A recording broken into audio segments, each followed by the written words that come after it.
In fact, many leathers can get downright exotic.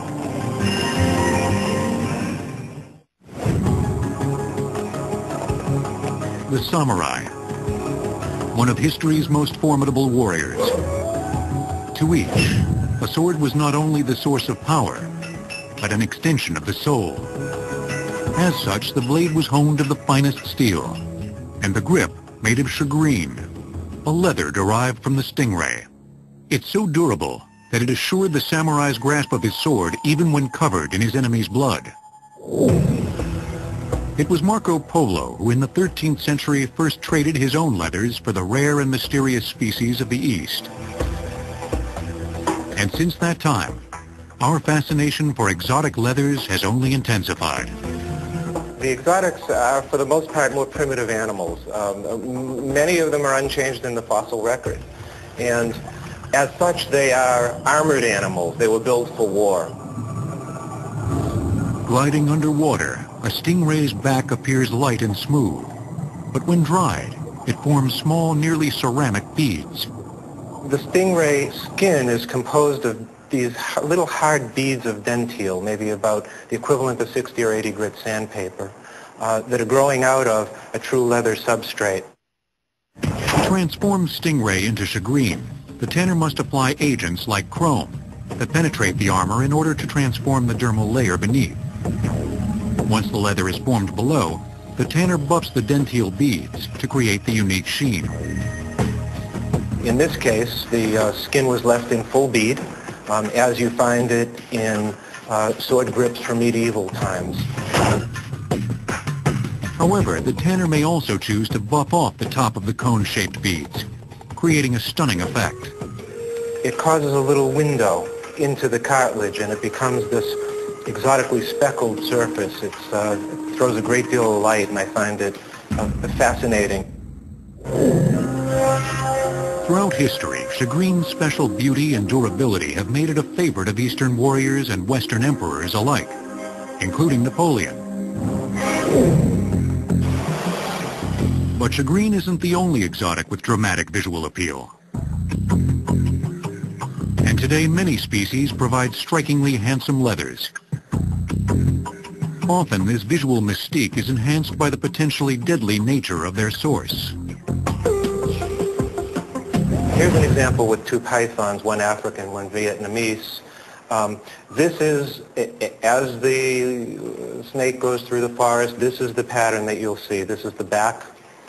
And then the belly has been cut down the middle, and so you're seeing the larger scales on the side.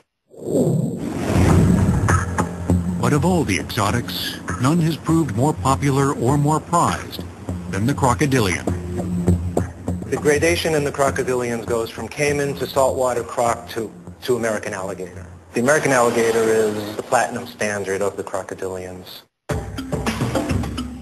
Like cattle, American alligators have been a source of food and hides for centuries.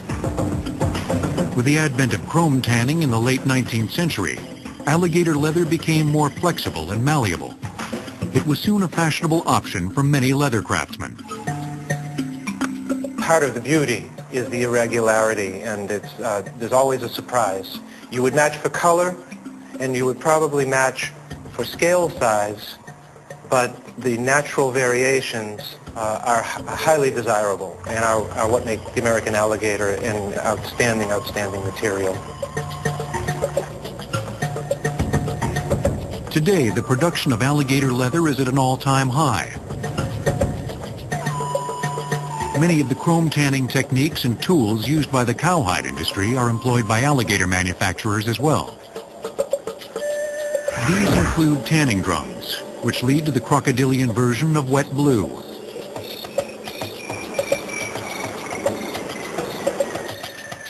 Only during finishing do the real differences begin to emerge, as the alligator tanner must take special care with the hide's glaze, color, and pliability. After the hide has been retanned, dyed, fat liquored, and then dried, the tanner will apply two unique processes to the alligator leather's finish. The first is glazing, which polishes the hide with an agate stone to maximize the leather's special sheen. The second, called bombaying, renders the once tough alligator more malleable through an intense steaming process. These processes have been refined over the past century and have proven to be highly successful.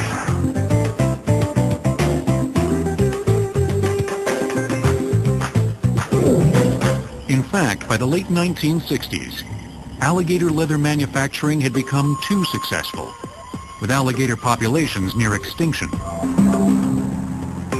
In 1973, the American alligator was placed on the endangered species list.